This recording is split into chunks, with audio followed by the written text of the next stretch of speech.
Fala, jovens! Aqui é o Bruno Gouveia e está começando mais um episódio de Cabeça de Lab, podcast do Luiza Labs do Magalu. No episódio de hoje, a gente vai falar um pouco sobre trabalhar fora do próprio país. E, para isso, eu trouxe algumas pessoas aqui do Labs e do Magalu.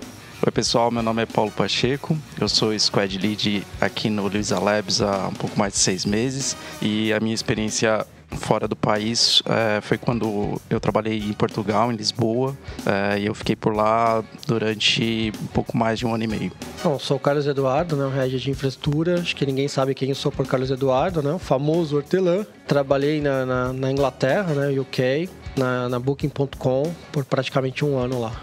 E beleza, eu sou o João Reis, trabalho no time de agilidade organizacional aqui do Magalu. E eu trabalhei pouco mais de 2 anos em Portugal, mas no norte. Morava em Braga e trabalhava no Porto. Meu nome é Henrique Imbert, estou na área de agilidade organizacional. Estou no Magazine há aproximadamente 3 anos, vai completar agora.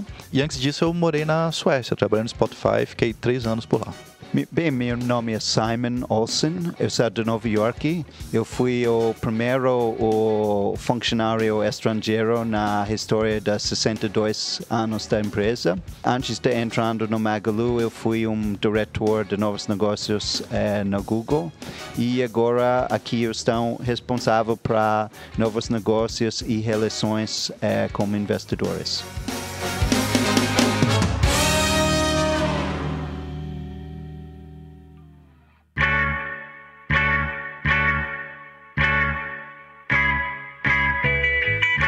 Eu sou suspeito, mas eu acho que talvez temos 12 empresas no mundo que está decolando de forma que a gente está. Então, se você está um desenvolvedor e você está escutando isso, principalmente se você é brasileiro, eu acho que tem milhões de empresas no mundo e talvez tem 2 de todos os tamanhos que está decolando o jeito que a gente está. Eu realmente acredito que a gente está Alibaba, Amazon, Google, na fase que o foguete está subindo com alta velocidade. Então, se você tiver a oportunidade de entrar qualquer empresa que está nesta fase, entra, não importa onde está. Então, mas aproveitando o fato que a gente tem uma empresa assim decolando desta forma no Brasil, eu acho que vocês deveriam entrar. Outra coisa, na Luiza Labs, a gente está fazendo soluções para problemas que é a primeira vez que as pessoas estão aprofundando problemas. Então, se você quer testar seus talentos e alavancar eles para o máximo, aqui é o lugar de fazer isso. E mais uma outra coisa, propósito. O que vocês querem com sua vida? Vocês querem fazer alguma coisa que importa? O grande destaque do Fred foi que ele viajou para a China uns, 10 anos atrás, não gostou, e depois ele viajou para a China de novo ano passado. E ele foi chocado com a transformação. E ele estava pensando isso e caiu a ficha para ele. Não foi o governo chinês que fez isso. Os protagonistas desta mudança foi o Jack Ma do Alibaba e Pony Ma do Tencent. E eles, fazendo negócio e fazendo todas estas soluções novas, foram as protagonistas que foram catalistas desta mudança na vida das pessoas na China, que completamente mudou o país. Então, Fred, olhando este exemplo, pensou, nossa, se eles fizeram isso, nós podemos fazer a mesma coisa no Brasil. E o outro dia a gente estava jantando como uma executiva de uma empresa startup que nós compramos. E o cara falou, como venda da minha empresa para Magalu, eu atingi dos meus objetivos, fui para ter um pouco de independência financeira. Mas agora eu quero focar em algo que importa no mundo. E eu tenho certeza total que aqui uns anos eu vou ser feliz para falar para meus netos que eu participei nesta transformação digital do Brasil como executiva do Magalu. Então, eu acho que isso é muito importante para as pessoas entender. Então, para os jovens, tem muitas opções no mercado. mas, de novo, tem poucos que estão decolando desta forma. E, de novo, chutando, acho que talvez tem 12 empresas no mundo todo, dos milhões que estão decolando desta forma. E se você consegue identificar um deles e entrar, isso é a melhor coisa para você. Se você quer aprender inglês depois ou ter experiência de outra cultura, pode fazer, mas não passa a oportunidade de entrar numa empresa que está decolando desta forma, que este tipo de oportunidade é extremamente rara para achar. Acho que tudo que o Simon falou corrobora o quão orgulhoso a gente é de estar aqui, né? Eu tô aqui há quase 7 anos e, cara, é um puto orgulho de ter visto isso desde antes e ver o avião decolando e começar a andar. É um puto orgulho, cara. Eu concordo com todas as palavras do Simon também, mas é bom tirar esse estigma de vira-lata, né, do brasileiro, porque com certeza. A gente, o nosso mindset é muito depender do governo, né? Governo, né? E o brasileiro é muito pessimista. E o pessimista é uma posição fácil, né? É muito cômodo ser pessimista, porque ser otimista dá trabalho. Você tem que acreditar no sonho, você tem que lutar por aquele sonho, correr atrás, mudar o mindset, mudar a cultura, né? Então, o que o Magalu está fazendo, né, com essas contratações que a empresa tem feito, né, que é o que nós estamos aqui, né? Todos nós somos uma contratação estratégica da Magalu, é justamente ajudando a mudar a cultura para mudar realmente não somente o que é o Magalu, mas também impactar o país, né? Então, eu acredito muito no que o Fred diz, que quem digitalizou a China foi um chinês, quem digitalizou os Estados Unidos foi um americano, quem vai digitalizar o Brasil é o brasileiro. Eu acredito muito nisso. Nosso desafio como brasileiro, por ponto de vista desenvolvedor de engenheiro, é fantástico, porque nós somos um país continental. O tamanho que o Brasil tem, se a gente pegar qualquer país da Europa, colocar, cabe em um estado, né? E se pega o Reino Unido, cabe no estado de São Paulo e ainda sobra espaço. Né? A Grande São Paulo é maior que boa parte dos países da Europa. Exato. E a Grande São Paulo é uma fração do Brasil, então. Exato. Então, o nosso desafio para manter um ambiente estável, num ramp-up de uma Black Friday, de uma liquidação fantástica, não é qualquer engenharia. Não é engenharia que você pega um livrinho que você compra na Amazon e fala lá sobre microserviço e aplica, entendeu? Então, esse desafio, para mim, faz muito sentido. Eu fui realmente, na época, por uma questão, né, que eu achei que seria estratégico para mim, mas eu nunca pensei que eu iria viver na Europa. Realmente eu pensei mais uma espécie de intercâmbio, vamos dizer assim, né? Eu precisava validar algumas coisas na minha carreira, aperfeiçoar algumas coisas, mas o meu target já era voltar para o Brasil para continuar crescendo, né? Então, eu sou uma pessoa patriota, acredito muito no meu país e tenho muito orgulho de estar numa empresa que hoje, né? Como eu falei, eu me sentia no top da minha carreira antes na OLX, né? E hoje eu acredito que tem um oceano muito maior para navegar na empresa como a Magazine Luiza, justamente por esse desafio, por essa característica toda de você ter que lutar tecnicamente e também ter a oportunidade de fazer uma transformação, né, cultural. Então, meu desafio como head de infraestrutura hoje, por exemplo, é transformar uma infraestrutura que foi, eu acredito que dentro da engenharia, a última área a passar por uma transformação cultural. Tirar aquele estigma de analista, né, que o pessoal de infraestrutura tem e transformar eles em engenheiros, né? Então, esse é o trabalho que a gente está fazendo e, para mim, isso é muito gratificante, ter a oportunidade de transformar vidas também aqui e ensinar para a galera. Galera, o desafio aqui técnico é monstruoso.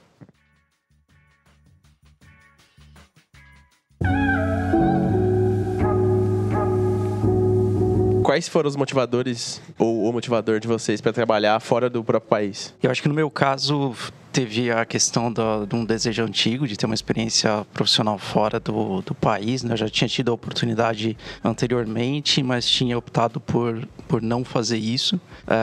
E mais recentemente, por conta da situação econômica do país, também o fato de ter tido uma filha, de querer ter um pouco mais de estabilidade e tranquilidade na vida diária, isso acabou somando ao desejo antigo e aí eu comecei a tomar os passos para executar esse plano. No meu caso foi um planejamento que durou mais ou menos 1 ano até ser concluído. Bom, no meu caso, Motivação foi mais a questão profissional mesmo. Na época eu era head de infraestrutura na OLX. A OLX já era uma empresa, né, bem conceituada a nível mundial, né, com 47 países ali. Eu me senti realmente no topo da minha carreira, né, e querendo buscar um desafio um pouco maior.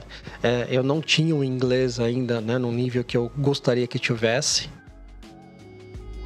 Então, assim, embora eu não estava procurando, né, eu tinha esse desejo no coração, até que uma Red Hunter ali da Booking.com lá de UK me contactou. Eu já tinha meu LinkedIn totalmente em inglês ali, né, isso facilitou bastante. E ela me convidou para fazer parte do processo. Eu falei, por que não, né? Eu já tinha recebido outros, mas eram outros países, né? Tipo, Dubai. Eu falei que não tinha nada a ver com o que eu estava procurando. E aí casou o UK, né? Eu falei inglês e tal, né? O coração do idioma ali e tal. E eu falei, não, meu, bacana, né? Passei no processo, vamos nessa. Foi basicamente isso. Da hora. Foi engraçado que assim, eu nunca tinha pensado em sair do Brasil, nunca tinha cogitado essa hipótese, e eu fui estudar no Canadá, fiquei 1 mês e pouco no Canadá estudando inglês, e eu voltei justamente no dia da votação do impeachment da Dilma, sabe, pelo Deus, e pela família e tudo mais. Eu voltei nesse dia, eu aterrissei no Brasil nesse dia. Eu falei, meu Deus do céu, e se eu fosse trabalhar fora? Porque a coisa aqui tá meio estranha, não tá muito legal. E aí comecei a pensar nisso, e surgiu a proposta de ir para Portugal. Demorou um pouquinho para sair o visto. Eu tava super bem aqui, né? Tava bem na empresa, tava tudo, mas convenci minha esposa. Eu tenho 3 filhos agora, eu tinha 2 na época. O Hortelã tem nessa competição de quantidade de filhos, ele é o nosso Pelé. Ah, é? Quantos? Verdade. Tô com 6, cara. 6 filhos, cara. É a meta a ser batida. O coelho da equipe. É o coelho da equipe. Tem uma van, né? A gente tem o Sojima na equipe com 4 e o Hortelã com... É impressionante. O carro, pra mim, é só 7 lugares pra cima, não tem. Que da hora. Se tiver mais um, é micro-ônibus. Eu com uma já fiquei preocupado, com 6. Caraca, cara. E aí a gente decidiu ir embora, né? Tinha uma proposta muito legal, o projeto era muito legal lá em Portugal, e aí a gente foi pra lá. Mas foi nesse cenário. Bem, no meu caso, a questão de ir para fora do país foi mais uma relação de curiosidade. Tem toda uma relação com profissão mesmo, né? Que a minha família é de uma cidade pequena, Vitória, Espírito Santo. Então, a primeira vez que eu fui para uma cidade maior foi São Paulo, né? Que foi a primeira vez que eu viajei de avião. Eu estava refletindo, eu devia ter uns 25, 26 anos. Então, quando você troca de cidade profissionalmente, né, abre-se um novo mundo, né? Você começa a experienciar novas coisas. E depois de uns 2 anos em São Paulo, eu troquei de empresa, fui para o Yahoo Brasil, e ali eu tive o primeiro contato internacional. Eu tive que trabalhar com pessoas, né, da Índia, China, Estados Unidos. Foi a primeira viagem que eu fiz para o Silicon Valley. E nessas viagens eu ficava refletindo, uma coisa é você viajar e ficar um tempinho, né? Fica 1 semana, 2 e volta. Como é que será que seria, de repente, morar, né, nesse local? Então foi com base nisso que depois, né, esse plano foi evoluindo e eu acabei indo para a Suécia e pude realmente experienciar o que é morar fora. Boa. No meu caso, eu acho que a palavra-chave é oportunidade. Eu estava morando no Vale do Silício e um dia o colega meu brasileiro falou, vendemos nossa grande empresa no Brasil e vamos criar um fundo de venture capital. Você topa? E eu falei sim. Então mudei para o Brasil. Em 2004, 2005, vendemos nossa empresa investida Aquan para Google. E hoje em dia, Google compra uns 100 empresas por ano, mas em 2004, 2005, isso foi entre as primeiras 12 empresas que Google comprou na história da empresa. E fiquei mais alguns anos no fundo. E falei para meus sócios que foram muito mais velhos, Venture Capital, o capital empreendedor, é uma arte como o pintor na Renaissance. Você aprende como os mestres. Falei, eu acho que faz sentido a gente fazer um relacionamento como um fundo no Vale do Silício, porque senão a gente está recriando todas as coisas que eles já descobriram e isso pode ser um caminho mais rápido para trazer este conhecimento para o Brasil. Então eles me falaram, faz o que você quiser, e olhei todos os fundos, identifiquei o Draper Fisher Jurvetson, que fez o Hotmail, o Skype, Baidu e depois Tesla e SpaceX como um fundo mais provável de fazer alguma coisa fora do Vale do Silício. Então cheguei lá, namorei eles por 9 meses e acabou vendo, a gente criou uma parceria com eles e a gente virou um fundo local deles no Brasil. 2010 eu saí de lá e entrei na Google como chefe de novos negócios no Brasil. E depois eu saí e eventualmente entrei aqui na o Magalu.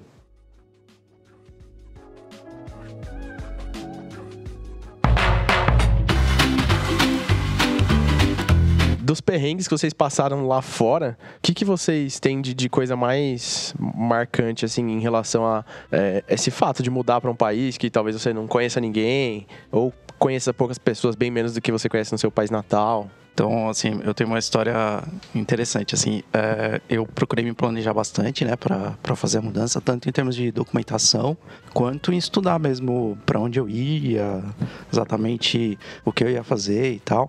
E aí, como eu falei na apresentação, eu me planejei durante 1 ano, mais ou menos, assim. Só que aí, quando eu cheguei lá, e aí eu até nem falei onde eu trabalhei, né? Mas a questão eu fiz um processo seletivo aqui no Brasil, através de um headhunter, e eu acabei indo para trabalhar numa startup lá em Lisboa. Só que aí aconteceu que eu iniciei o trabalho lá e depois de mais ou menos um mês, assim, essa startup ela começou a passar por um problema grave de investimento, e o fato é que a gente não tinha certeza se ia ter o segundo mês. Caraca. Então, logo no comecinho, eu meio que todo o meu planejamento foi por água abaixo. Já foi com emoção, né? Já foi totalmente com emoção. O detalhe é que eu tinha ido 1 mês antes, sozinho, para me estabelecer, alugar casa e tudo. E no final desse mês eu já tinha passagem comprada para voltar, pegar a esposa, filha, 2 gatos, levar toda a mudança e voltar com a família inteira, com todas as coisas para lá, né? Foi a forma que eu encontrei de fazer a mudança, tentando fazer de um jeito menos traumático possível para minha família. Só que nesse meio tempo, como eu disse, não tinha mais trabalho. Então eu tive que entrar num processo seletivo novo, e aí eu acabei, por sorte, conseguindo entrar na Farfetch. Então acabou sendo bom, né? Muito bom profissionalmente para mim, mas teve emoção no meio do caminho. Caraca, imagina, você chega no lugar e já tem esse... Então, acho que no mês que vem eu tenho que procurar outro emprego. Foi um pouco traumático. Eu fui pra Farfetch, né? Mas eu fui direto pra Farfetch. O processo eu fiz inteiro daqui, assim, e chegou a hora de mudar, eu falei, tá bom, então vou, mas eu não vou sozinho, porque eu não aguento ficar sem minha família, então vai todo mundo. Então foi eu, minha esposa, as 2 filhas, né? Não tinha o terceiro ainda. E, cara, vendemos tudo, zerou, vendi tudo, fiquei sem nada aqui. E aí a gente foi pra Portugal. Acho que foram 8 malas. Falei, Portugal é tranquilo, né? Fala português, vai se dar bem lá, é fácil. Cara, ilusão. Porque é muito diferente, assim, a gente acha que é a mesma cultura e tudo mais, mas a gente fala línguas muito diferentes, assim. A primeira semana eu não entendia nada, assim. Eu lembro de um fato que eu morava em Braga e o Bom Jesus dos Montes é um lugar famoso que tem lá, e eu queria muito conhecer, né? Não tinha carro, não tinha nada. Eu falei pra minha esposa, não, a gente vai pro centro, né, almoçar, e aí eu pergunto pro taxista, ele me explica e a gente sabe como que chega lá. Entrei no táxi, perguntei pro taxista como é que fazia pra chegar. Minha casa até o centro dava 3 minutos, ele foi me explicando, te desceu, a minha esposa perguntou pra mim, e aí, sabe como é que a gente faz pra chegar? Eu falei, não entendi uma palavra que ele falou. No norte, a boca mais fechada, assim, tudo, não dava pra entender nada. E bateu um desespero no começo. Falei, cara, eu não consigo falar aqui. Reunião de equipe, tinha hora que eu me perdi, assim, completamente, porque parece que eles estão brigando o tempo todo, assim, eles falam com mais força, tudo mais, então parece que estavam brigando o tempo todo. Eu cheguei até a falar pro meu chefe, vocês só brigam, tô assustado com isso, né? Mas aí é questão de costume, né? Acho que daí foi equalizando, depois foi normal. Eu comigo também, eu tinha momentos que pra não ser chato com as pessoas, eu tentava entender pelo contexto. Balançava a cabeça, assim. E concordava e vamos embora. Até isso, os primeiros... duram uns meses, né? Depois de alguns meses você acaba acostumando o ouvido, mas pra gente no começo é muito difícil entender o português de Portugal. Já o contrário não é verdade, porque como eles têm muito contato com a nossa cultura, eles têm muita TV do Brasil. Música nossa o tempo todo. Eles entendem muito melhor, eles conhecem as referências, a gente, na verdade, que não conhece a cultura deles. Tem muita história engraçada de coisas que eu falei errado. É isso. So, eu lembrei eu estava mudando para cá. E eu aprendi o português sozinho. Eu nunca fiz aula. Eu só escutei pessoas falando e aprendi desta forma. Mas tem muito no início, logo no início, eu não sabia nada, nem me falou oi, sabe? Então, eu tinha um amigo brasileiro que tinha um PhD do Stanford o engineering. Até a história dele é muito bom também, talvez conte depois. Mas a esposa dele estava querendo me apresentar para esta amiga deles. E ela passou meu e-mail, a gente estava trocando e-mails, e ela mandou algumas fotos para mim. E eu não gostei dela, sabe? Mas eu falei para ela o que eu imagino que eu falei. Então, eu quis falar, eu fui muito animado para ver suas fotos. Só que no inglês, você usa uma outra palavra, que é excited. So eu fui muito excitado para ver suas fotos, ok? Caraca, cara, que história. Eu tenho uma história muito semelhante a isso também. Não sei como funciona. Primeiro, a minha formação no inglês, né? Para dar um pouco mais de contexto. Eu sempre estudei o inglês um pouco mais britânico, desde pequenininho. Então, casou muito eu ir para a Inglaterra por causa disso, né? Então, meu ouvido já estava um pouco mais familiarizado com o inglês britânico.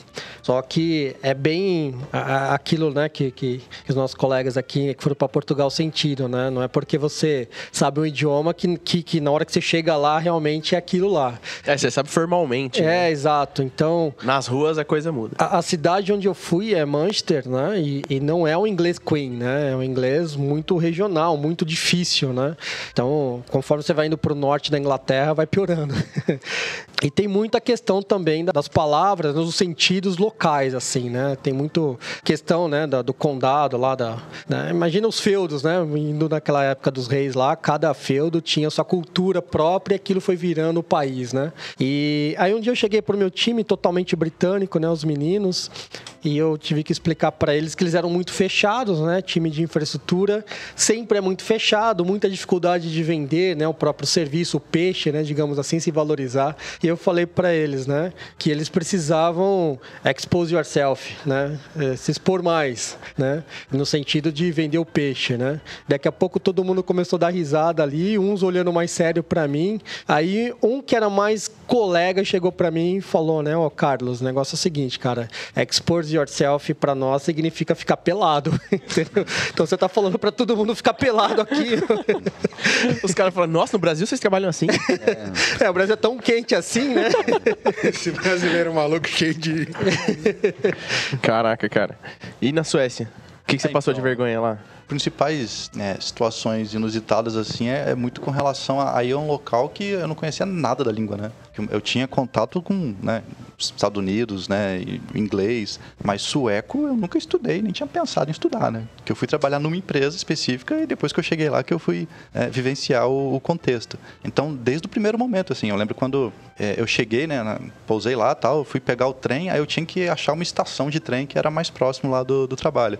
Aí eu olhei o nome da estação, cara, eu não conseguia pronunciar aquilo. Era um monte de letra com circunflexo diferente, pontinho em cima do A. Aí eu cheguei para um cara, falei inglês, claro, né? Oh, sorry, para ele poder me ajudar. Como é que eu chego na estação? Rodas baras graças a bratata. Aí o cara olhou para mim, what? O que você quer dizer, cara? Aí eu mostrei para ele falou outra coisa. Rodmosgotham. Eu, puta, cara, eu não vou conseguir, cara. Qualquer coisa que eu lia era muito diferente da pronúncia, assim, né? Então, eu me senti meio que analfabeto por muito tempo, assim, andando pelas ruas. Você, cara, sei lá, talvez uma sensação de andar no Japão, assim, né? Você tá olhando, você, cara, o que é isso aqui? No caminho você falava, são 3 à direita, 2 à esquerda. Então, nossa, eu tinha que depender muito do Google Maps e tal. Caraca. E eu lembro que o pessoal comentou dos perrengues aí, mesma coisa, eu tenho um cachorro, né, tá comigo até hoje, né, o Ozzy Osbourne, tá com 7 aninhos, ele foi comigo pra Suécia, mas por toda a questão de doenças e tal, né, ele teve que ficar na quarentena aqui no Brasil, então eu fui pra Suécia, fiquei 3 meses lá sozinho, aí ficou minha esposa com o cachorro aqui 3 meses, até conseguir fechar toda a documentação pra eles irem, então eu fiquei 3 meses lá morando sozinho, né, então nessa que eu tive que ficar num flatzinho, tive que achar, né, uma casa pra poder alugar e tal, aí eu lembro de uma que foi engraçada, assim, que que quando eu achei a casa, aí o pessoal lá no trabalho, e aí, você tá morando aonde, cara? Aqui, qual bairro? Eu falei, o bairro é tal. Qual rua que você mora? Ah, cara, é alguma coisa vegan e tal. A galera começou a rir pra caramba. Eu falei, pô, o que tá vendo? Ele, cara, todas as ruas terminam com vegan. Summer vegan, Stops vegan, não sei o quê. Era tipo um sufixo. Eu falei, puta, então lascou, mano. É tipo street, né? Que rua que você mora? Na street lá. É, tipo na street. Aí eu falei, puta, cara, então, várias coisinhas pequenas, assim. E outra coisa, por exemplo, né? Uma coisa é você ir e participar plenamente de uma reunião em inglês. Eu já tinha uma experiência porque eu tinha trabalhado na rua, então eu conseguia participar de reuniões em inglês. Só que outra coisa é você estar, né, praticamente às 24 horas pensando em inglês. E isso drenava a energia, né? No início, principalmente. Então, você chegava no final do dia, eu lembro que eu falava, nossa, cara, chega de falar inglês, assim, né? Na época, quando eu fui pra lá, só tinham 2 brasileiros. Eu fui o terceiro. Então, você não tinha nem como trocar muito com pessoas em português. Então, era só falando inglês o tempo inteiro. E aí, quando eu chegava, né, em casa, eu tava sozinho. Eu falei, puta, cara, verdade, tem que comprar alguma coisa, tem que comer. Aí, eu ia no mercado. Cara, chegava no mercado, tudo em sueco.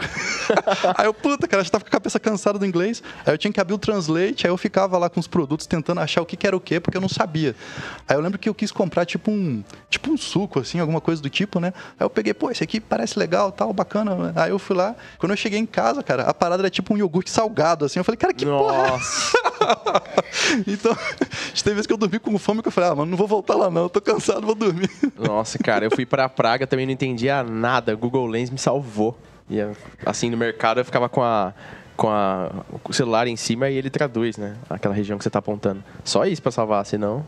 Cara, mas isso é engraçado porque mesmo quando a língua é parecida, né, que nem no nosso caso, vocês falando agora, eu lembrei das minhas primeiras idas ao supermercado, né?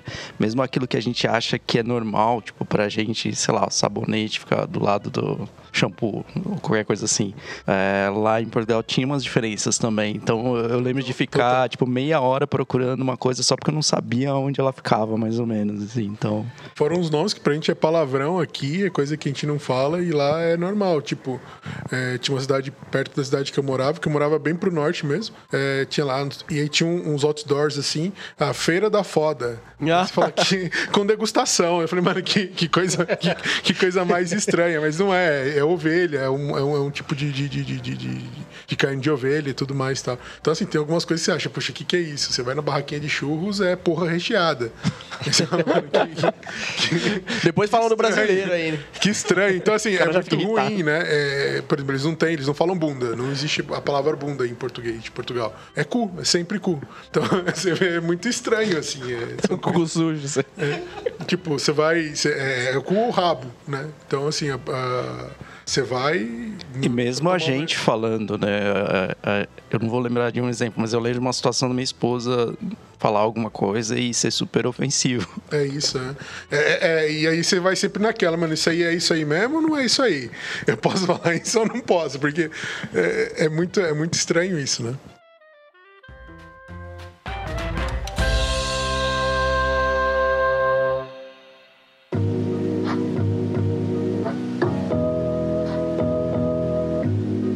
Das coisas culturais que tem de diferente entre os países, eu acredito que do Brasil para outros lugares, principalmente mundo desenvolvido, o que mais muda é educação, eu acredito, né? A educação lá, a base é bem melhor que aqui. Vocês tiveram essa percepção, assim, algo assim que vocês conseguem compartilhar? Eu tenho bastante histórias para contar sobre essa parte, né, da educacional, né, até porque eu coloquei meu filho na escola, né, e foi bem engraçado porque o meu filhinho de 3 anos na época, que eu agora está com 4, ele foi com a gente sem falar um hello, né, nada de inglês. E lá na Inglaterra era meio que obrigatório já. A gente tinha um subsídio do governo. Até diga-se de passagem é o seguinte, né, na parte de cultura. Eu fui para lá como brasileiro, não como europeu. E isso muda tudo para ir para fora, principalmente Europa, né? O europeu ele é bem tratado na Inglaterra, ou em qualquer lugar da Europa, em relação ao brasileiro. Até na questão do processo seletivo, né? Eu tive que passar por mais ou menos 16 entrevistas para provar que eu era, entre aspas, digno de estar lá. 6 ou 16? 16. Nossa. 16 entrevistas para mostrar que, tipo, era, entre aspas, digno. Ainda fazer uma prova da IELTS e ainda entrar num monte de justificativa do governo britânico porque eu entrei com visto de trabalho. Então, meus colegas brasileiros simplesmente momento chegou lá, sou italiano, beleza, se candidatou à vaga, falou, valeu. E quem é europeu, na questão da educação, né, o governo tem um subsídio até um pouco maior. Então, se eu fosse italiano, por exemplo, meu filho poderia estudar em qualquer escola particular de lá, tendo apenas a sexta-feira como um dia que ele teria que tirar do bolso. Né? O meu caso não, era só 2 dias da semana, o resto tinha que tirar do bolso. Como não tinha toda essa grana, né? Uma coisa que eu queria até tirar de mito, né? Que ninguém vai pra fora pra fazer dinheiro. Isso é muito verdade. Né? Então, muito verdade. Esse negócio, tipo, ganha em Libra, né? A Libra tá 5,40. Cara, isso daí é... Cara, isso é um Você mito. gasta em Libra também. Tá 5,40, você vai gastar os 5,40 lá. Lá, tipo, na verdade, a minha qualidade de vida, no ponto de vista de ter dinheiro, né, guardado na poupança ou qualquer coisa na conta, era infinitamente menor do que aqui no Brasil. A gente via muito mais simples em Portugal também, contando dinheiro, às vezes, no final do mês, porque... Exato. Então, nossa vida era realmente muito mais regrada do que aqui. Então, aqui, por exemplo, eu posso ir no McDonald's todo dia, né? Lá, tinha que tomar um pouco mais de cuidado, né? Tem coisas mais baratas, né? Por exemplo, roupa, né? Você vai na Primark, que é tipo uma C&A brasileira. Lá, você vai comprar camisa com um pouco mais de qualidade, a 1 libra, né? Por exemplo. Cara, eu lembro, se eu tivesse que ir pro hospital, ficasse gripado, alguma coisa assim, isso já representava uma boa porcentagem do meu salário do mês.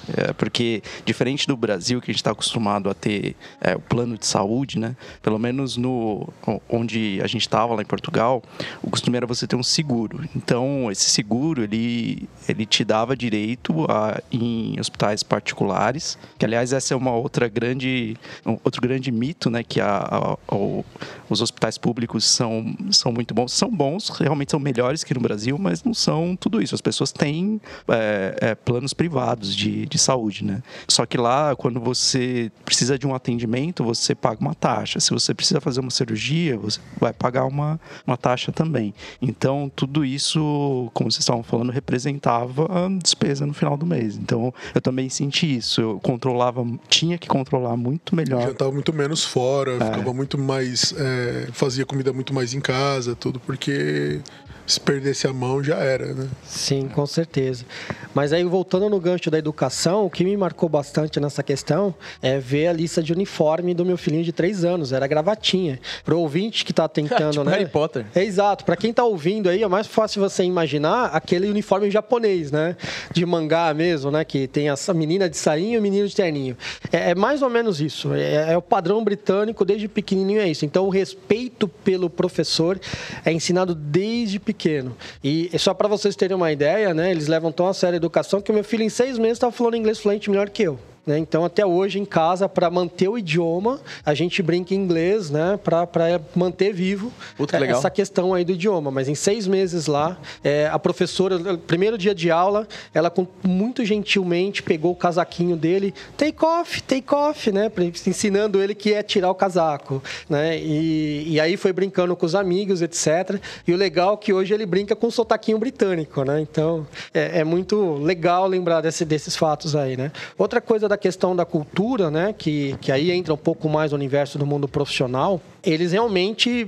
Existe uma distância muito forte, principalmente... Aí eu não sei se é a minha percepção de brasileiro mesmo, né, de brasileiro que entrou com passaporte brasileiro, mas eles são muito ariscos em fazer uma amizade. Então, ali entrou difícil. No trabalho, hello, né, let's go work, acabou o dia, bye, acabou. E até como gestor deles, né, eu cheguei um dia e falei, cara, me passa seu telefone, se acontecer algum incidente, eu precisar te ligar. Eles me falaram, cara, não tá no meu contrato eu tirar o meu telefone. Entendeu? Então foi bem nesse nível o negócio.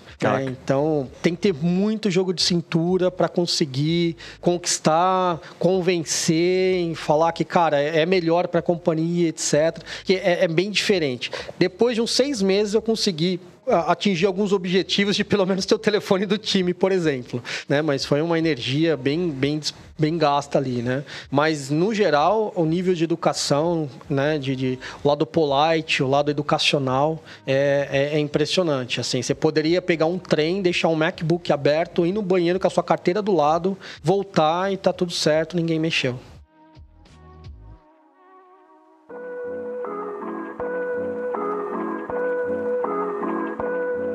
O português, na verdade, ele quando ele quer crescer profissionalmente, ele vai para outros países. Exato. Então você acaba... Em Portugal tinha isso, né? Escassez de mão de obra local. Então eles importam mesmo e aí faz mais sentido importar quem está querendo dar o salto para ir para a Europa, para um outro país, né? E eu senti a mesma coisa que o Hortelã falou em relação à documentação, né? No meu caso, eu tinha a cidadania portuguesa. Então, isso, para mim, facilitou metade do processo. Assim, e eu via os colegas brasileiros passando altos perrengues de documento, assim, de demorar meses para sair um documento, e eu já tinha logo que cheguei. Então, isso realmente faz muita diferença. Nossa, nesse ponto de documentação e perrengues de coisas formais, acho que o Simon... É engraçado, eu fui ilegal meus primeiros 3 anos no Brasil. E eu não vou entrar no muito detalhe, mas os meus sócios, eles... Hoje em dia, graças a Deus, está tudo perfeito, tudo 100% legal. Mas eu não estava sabendo de nada, porque eu nem falo português, nem entendi nada. Mas o que aconteceu foi meus sócios, foi tudo uma piada para eles, porque eles estavam de Minas Gerais. E foi uma onda grande de pessoas do Minas Gerais, principalmente governador Valadares, indo para Nova York ilegalmente. Então foi uma piada para eles. Temos um nova-iorqueiro aqui ilegalmente em Minas Gerais. Fazendo caminho inverso. Mas eventualmente eles fizeram uma coisa certa e graças a Deus foi tudo legal. Mas tudo foi uma grande piada para eles. Então, mas eu acho que o problema é que as regras e as leis são da época militar, quando eles não estavam querendo estrangeiros dos outros países indo para o Brasil para fomentar revolução, esse tipo de coisa. Então, desde aquela época, não muda quase nada nas leis da imigração no Brasil. Então, é muito difícil para um estrangeiro ser o legal, o visto do trabalho aqui. Em Portugal tem uma coisa muito interessante que vai muito da interpretação da pessoa que vai te atender. Por exemplo, você está no Serviço de Estrangeiros e Fronteiras, né, que é o CEF, você pode levar os mesmos documentos, tipo, se eu levar os mesmos documentos e você levar os mesmos documentos, e dependendo da pessoa que vai te atender, eu posso conseguir o documento e você não. Esse documento pode chegar em 7 dias para mim ou sair na hora para você. É uma bagunça, é louco assim. Depende muito de quem vai. Então, tinha um grupo de brasileiros, eu fui no consulado do Porto, quem me atendeu foi uma loirinha, assim, assado, e eu consegui com esses documentos. Aí as pessoas iam fazendo mais ou menos, então se for lá e for fulano que me atender, eu consigo fazer assim, tem que fazer assim, porque depende muito da interpretação e isso eu achei muito bizarro, muito diferente. Eu consegui um documento para minha filha mandando para uma ilha dos Açores. Só porque era mais rápido. Nossa, em Braga era muito fácil eu conseguir, depois, porque quando eu cheguei em Braga era muito mais fácil agendar as coisas do que a galera que estava no Porto. Tipo, eu agendava, com 2 meses eu conseguia. Mais ou menos. E aí a galera ficava esperando 6 meses no Porto Lisboa, mais ainda, tinha muito isso. No meu caso, entre fazer a primeira entrevista e conseguir o visto, demorou 1 ano. Então foi realmente porque a empresa queria que me importar mesmo, porque... O meu demorou 5 meses. A vaga ficou 1 ano lá aguardando a minha chegada praticamente. Caraca. O meu eu achei interessante, que a Suécia, talvez em contraponto, eu achei um país muito digital, assim, já, né? Então, acho que a entrevista final foi em dezembro e em fevereiro eu já estava lá. Então foi até rápido, assim. Eu lembro que lá tudo você consegue com um número que é como se fosse o seu CPF aqui, o Person Number. Você só tem isso. Tanto que a minha filha nasceu na Suécia, né? Quando ela nasceu, a primeira coisa que ela ganha é isso, Person Number. E aí você tem, 3 meses para escolher o nome da filha. Então, tinha um colega meu da Suécia, eu falei, ei, seu filho nasceu, como é que é o nome? Vou decidir depois. Caraca. Por enquanto ele é 534298. Meu Deus. Escandinavos, né, cara? Depois ele, acho que eu decidi por Oliver, tô na dúvida. Eu falei, caramba, cara, que loucura, né? E o berço era uma caixa de papelão, né?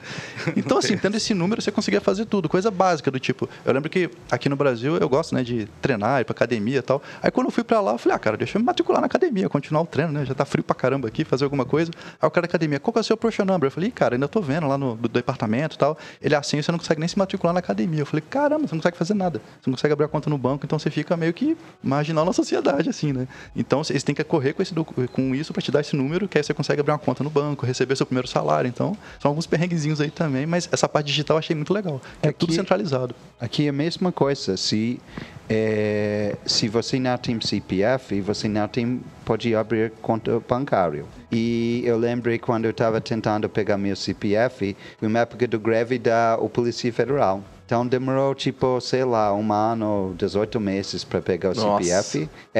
E outra coisa, se alguém está escutando, dá mais recursos para a Polícia Federal como digitalização.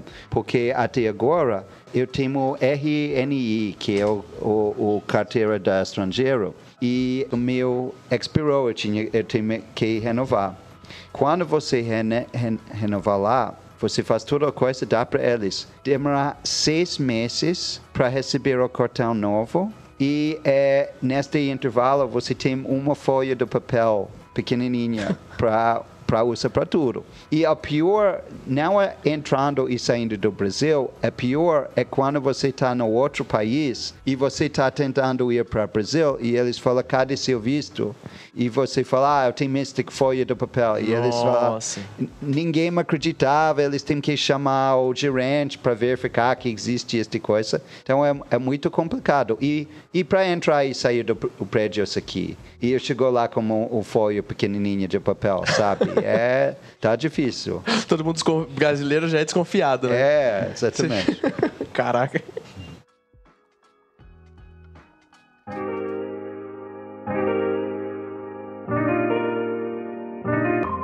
Uma coisa que o Brasil tem forte são direitos trabalhistas, né? Sim, isso é verdade. 13º, férias, tudo isso daí férias é benefício lá, né? Então, o engraçado é que você pode tirar férias, você entrou, você já pode pedir férias, né? Então, você não sai 30 dias igual no Brasil, né? Você não precisa esperar 1 ano para sair 30. Você pode chegar pro seu chefe, colocar num sistema que você precisa de 5, seu chefe aprova no sistema, você sai 5, pronto, acabou, dos seus 30 desconta 5. Tem um amigo meu que ele entrou e daí depois de uns meses entrou uma outra brasileira, ele falou que ela entrou e pediu férias. Ele falou, ficou pistolíssimo lá depois que ele entendeu que podia, que ele não tinha se ligado disso. Então isso eu achei bem bacana, mas plano de saúde, por exemplo, é benefício, não é lei que te obriga a dar um plano de saúde. Lá a gente tinha o NHS, né, que é o National Health System deles lá.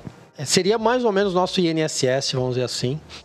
O bacana lá é o seguinte, né? Realmente, da parte de equipamento, etc., né? Você tem última geração, mas ainda acho que o sistema de saúde brasileiro acaba sendo melhor do que o deles. Por quê? Primeiro que se você chegar lá doente, você não pode... A não ser que você vai direto para o hospital e se for uma coisa muito simples, você toma um esporro. Né? Então, o processo padrão lá é você ir até o General GP lá, que eles chamam lá o GP. Você vai no GP, agenda uma consulta. Essa consulta, numa cidade mais pequenininha, numa tal, você vai gastar lá, sei lá, 1 semana para ser atendido.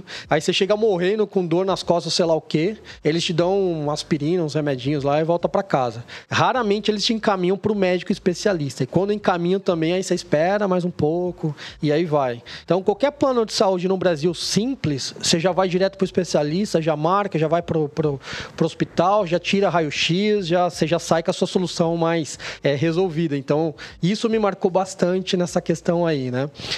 Então, por exemplo, as grandes empresas, quando elas querem manter o funcionário, realmente eles falam, não, cara, eu vou te dar o plano de saúde porque isso não é lei, entendeu? Não é igual no Brasil que, por bem ou por mal, você tem a CLTzinha lá e um planinho, por mais simples que seja, né? E 13º não existe. Aposentadoria, por exemplo, né? Eu não sei nos outros países, mas na Inglaterra, por exemplo, o governo não te dá aposentadoria.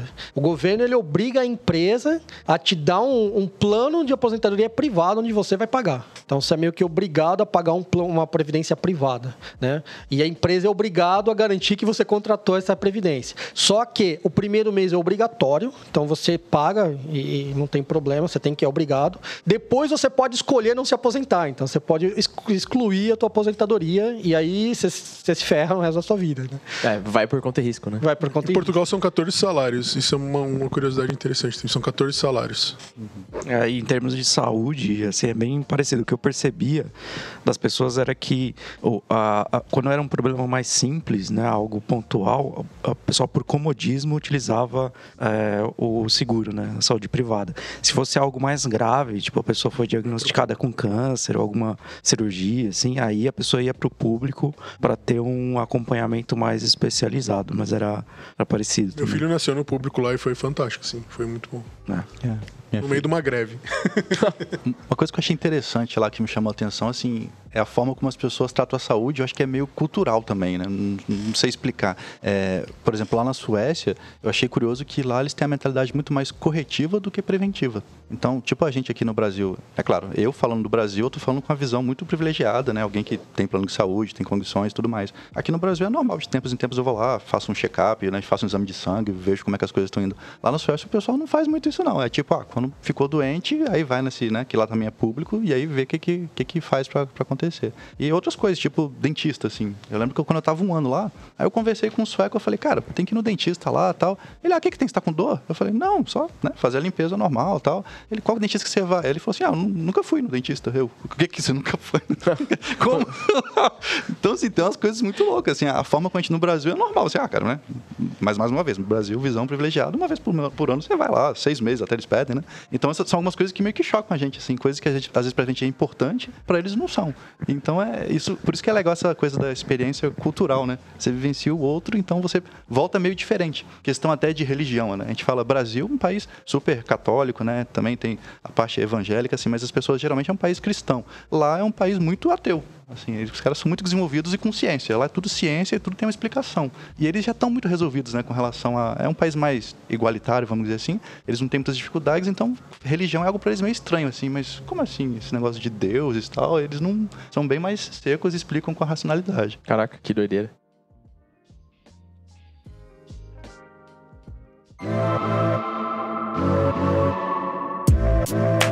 Uma coisa que alguns amigos meus que estão lá fora, eles reclamam um pouco da interação, né? O Hortelã falou um pouquinho de como eles são mais frios em relação ao brasileiro, e a interação com o estrangeiro é muito só trabalho e já era. Eu posso falar sobre isso, eu já penso muito sobre isso. No início eu estava morando em Belo Horizonte. E o Brasil tem algumas características bem diferentes do que, por exemplo, os Estados Unidos.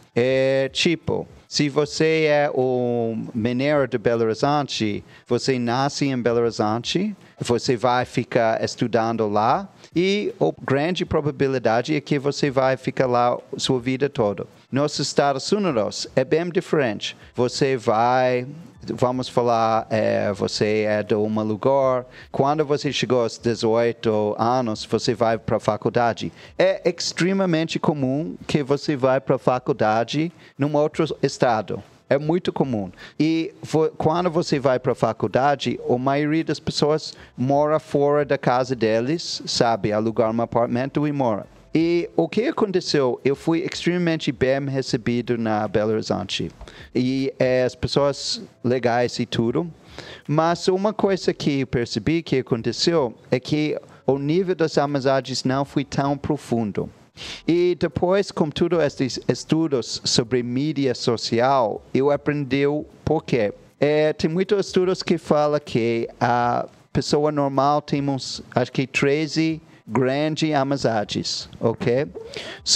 Efeito colateral do fato que brasileiro não mora fora para a faculdade é o seguinte: todos meus amigos, eles temos mães e pais, irmãs e irmãos, primos, tios. Eles tinham os amigos da escola, os amigos do colégio, os amigos da faculdade e os amigos do primeiro emprego.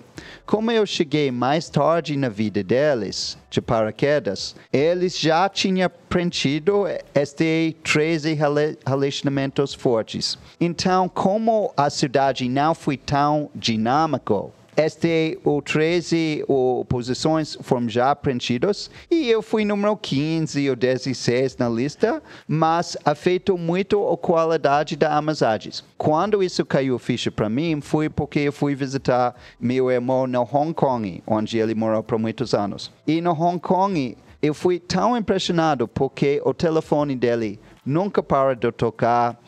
Todo final de semana que eu estava lá, ou toda noite da semana, a gente tinha pelo menos 3 convites de fazer coisas. E ele tinha muitos amigos e amizades próximos. Por quê? Porque Hong Kong igual Nova York e algumas outras grandes cidades, atrai pessoas do mundo todo que estão morando longe das famílias, e isso força eles para reconstruir o 13 amizades fortes. Então, meu irmão encaixa muito bem na vida das pessoas, porque ele estava preenchendo de novo. E em Belo Horizonte é um lugar que foi menos dinâmico nesse sentido de ter gente do mundo todo morando longe da família e tudo, eles já tinham as coisas preenchidas. Então, achei muito interessante isso. É muito interessante que eu percebi isso também, porque assim, é muito difícil de você fazer amizade profunda com portugueses que estão lá e vivendo lá, porque acho que justamente por causa dessa mesma coisa. Só que com a comunidade de imigrantes é muito fácil. Então assim, eu sempre tinha muita coisa para fazer com os brasileiros que estavam lá, e eram amizades bem fortes mesmo. Conversando com a minha esposa esses dias, acho que o que a gente mais sente falta de lá é a amizade com essas pessoas, porque elas estavam fora do seu país, estavam abertas, né? Tipo, a reconstruir os 13. E a gente tinha uma amizade bem forte, assim. Tipo, sempre tá na casa um do outro, sempre tá fazendo alguma coisa, os filhos brincando junto. Então era muito... Isso é muito, muito verdade. Já não conseguia fazer tanta amizade com quem tava ali local. No caso meu e da minha esposa, nós decidimos fazer um modo mais hardcore ali, né? Evitar ter um pouco de amizade com os brasileiros, não porque a gente não queria, mas para poder vivenciar um pouco mais a cultura britânica e se aprofundar mesmo, né? E se aprofundar no idioma, etc. E a estratégia que a gente tentou adotar ali para poder fazer essa sociabilidade foi realmente procurar uma igreja, né, onde tem... procurar comunidades, né? Então, a melhor maneira de socializar, principalmente com o britânico, é nesses locais. E é engraçado que dentro da tal que eu morava, né, embora eu morava numa talzinha chamada Winslow, fica bem perto de Manchester. Então, tudo era muito perto, dava para fazer a pé as coisas, né? A gente não tinha carro na época, quando a gente começou. E lá tinha uma igrejinha chamada Revolution Bar. Esse Revolution Bar à noite realmente era uma boate mesmo. Então você via de sexta-feira à noite as britânicas lá de mini saia, né? Tudo enchendo a cara, que britânica bebe mais do que homem lá. É bem engraçado. E de domingo de manhã é uma igreja cristã que te dá até pão com bacon. Tipo, acho que o cara paga os pecados lá, tentando ajudar a comunidade, entendeu? Porque é muito engraçado, né? Revolution Bar de noite é fornicação total e de manhã é oração, cara. Caraca. É bem engraçado. Você peca e se redime no mesmo lugar. Mas deu muito mais certo pra gente, realmente se deslocando mais, indo pra Manchester. Lá tinha uma igrejinha chamada Vini Life. Inclusive ela tem uma visão muito de uma igreja americana chamada Jesus Culture, e então ela é um pouco mais aberta, e a gente acabou fazendo um pouco mais de amizade com uma senhora lá britânica, tem o nome do telescópio Hubble, não esqueço por causa do Hubble, né, que chama Liz.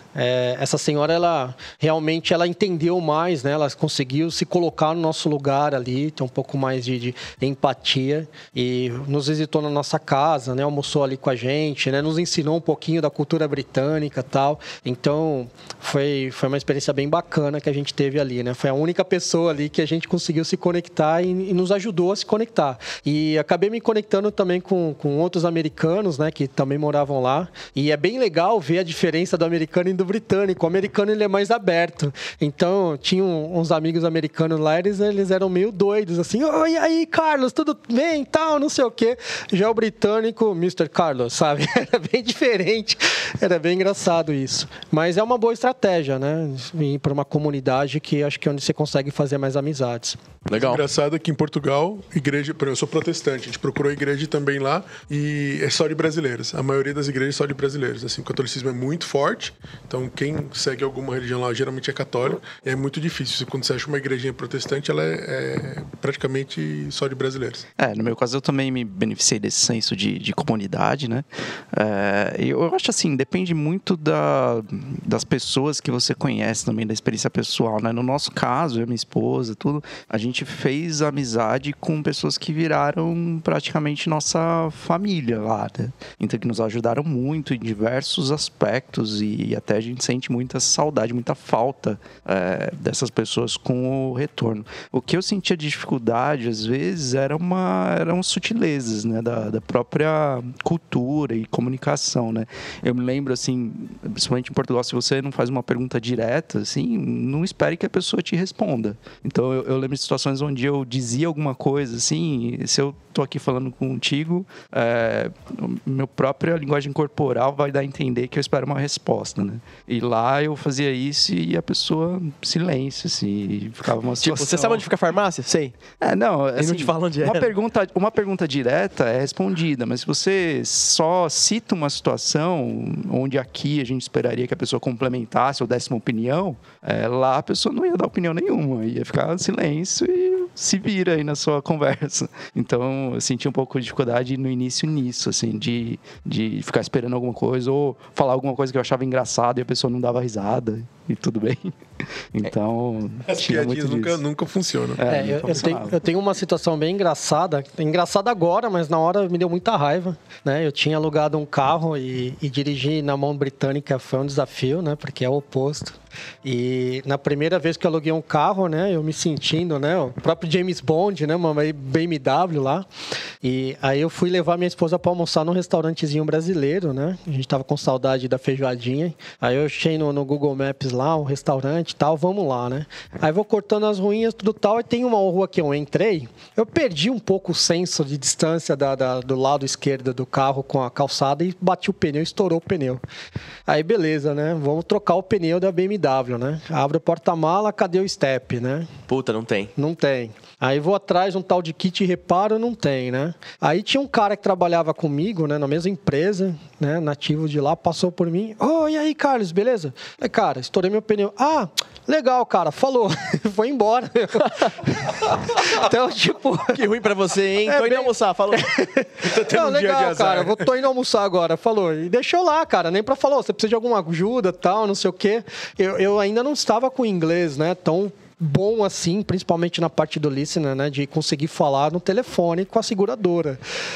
Eu não conseguia nem entender as perguntas que ela fazia por telefone, né, porque é muito diferente você falar o inglês ao vivo e a cores com as pessoas do que por telefone. Não, português já é. Então, pois é. Então, qualquer ruidinho para mim ali já matava uma palavra, já era.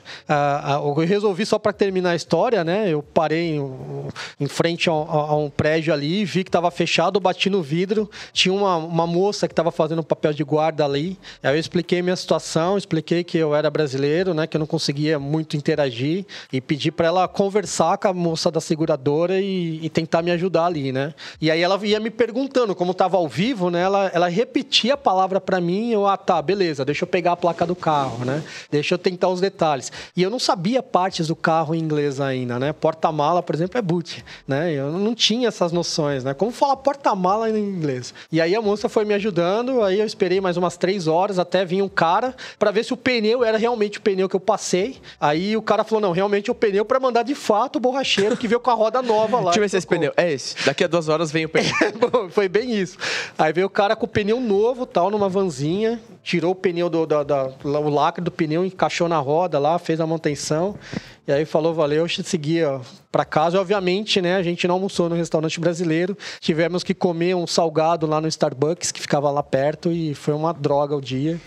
E o cara, no dia seguinte, e aí, você conseguiu resolver o carro? Consegui, filha da mãe, valeu. Brigadão, hein?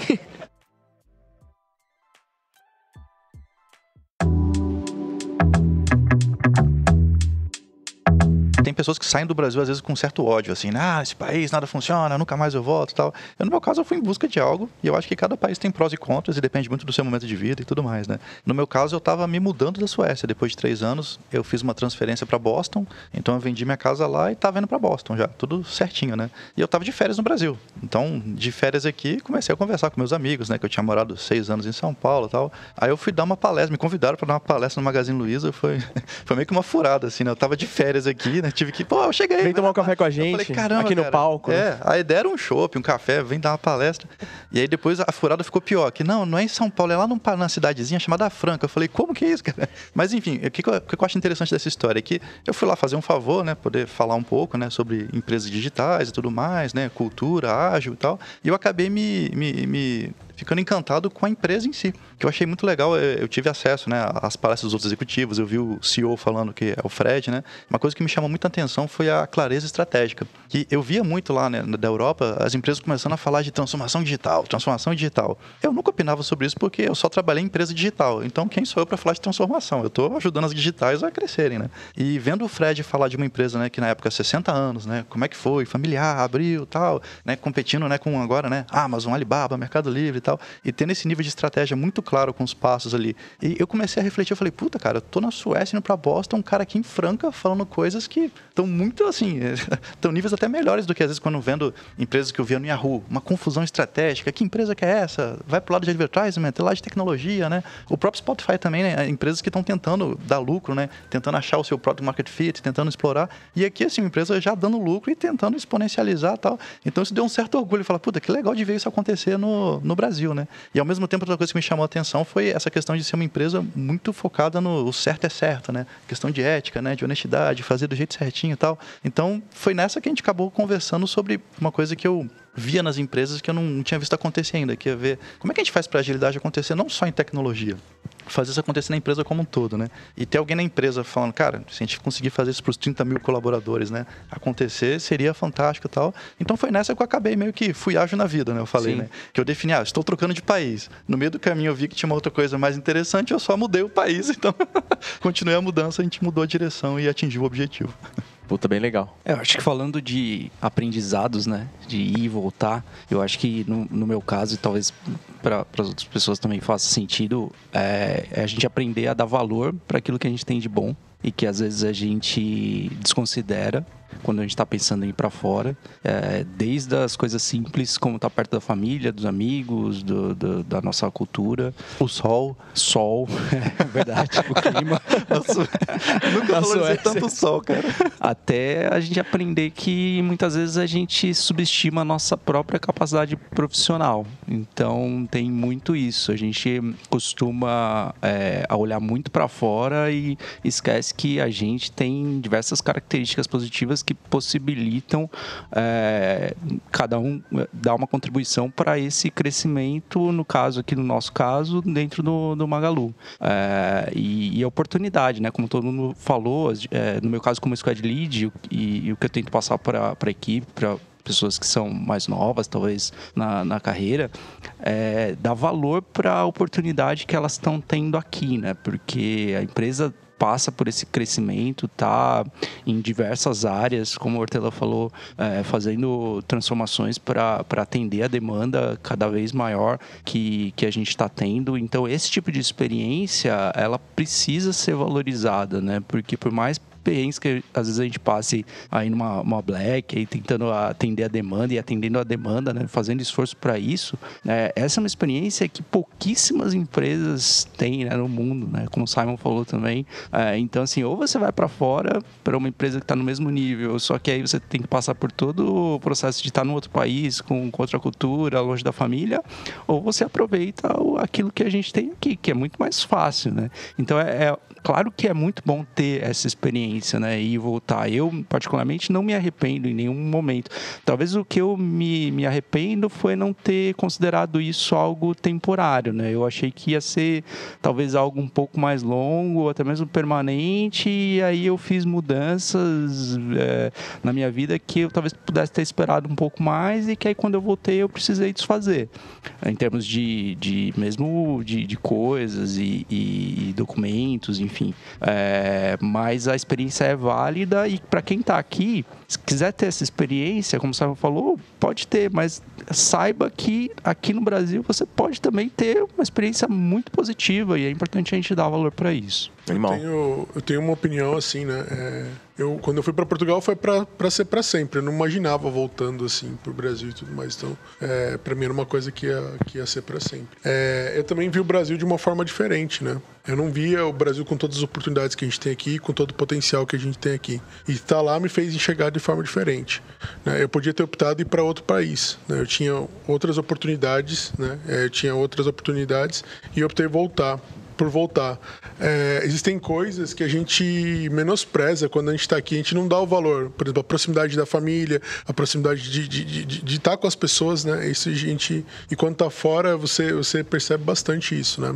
Eu encorajo as pessoas, né, a ter essa experiência, porque ouvindo do outro falar é muito fácil, né? Tipo, eu vivi isso, né? Então, acho que quem tem vontade mesmo, assim, tem que viver isso, tem que sentir na pele e chegar às suas conclusões, né? Mas a minha conclusão é de que valeu muito a pena voltar pro Brasil.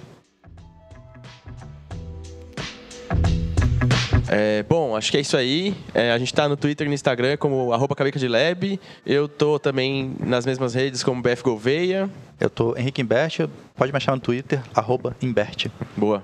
Eu estou do Detox, eu não estou na rede social nenhuma. Eu tenho um LinkedIn que eu não atualizei desde a época do Google. Então, mas pode me procurar lá. Eu acho que é a única que eu estou olhando. Boa. Tanto o Twitter quanto o LinkedIn é J Reis Studio. Boa. Eu tô no LinkedIn, né? Carlos Esmanioto. No Twitter, @6manioto. A diferença é que um tá com um T só e no LinkedIn... Aliás, o LinkedIn você me procura com 2 e no Twitter com um T. E o Hortelã não tá em lugar nenhum? O Hortelã não tá em lugar nenhum. O Hortelã é praga do Fatala que importou esse apelido da infância pra cá no Labs, então... Quem ouviu o episódio com o Jovem Nerd com o Azaghal vai ouvir a menção do Hortelã lá, então. Beleza, eu tô no LinkedIn também como Paulo Pacheco ou P Pacheco. Boa. É isso aí, valeu. Obrigado.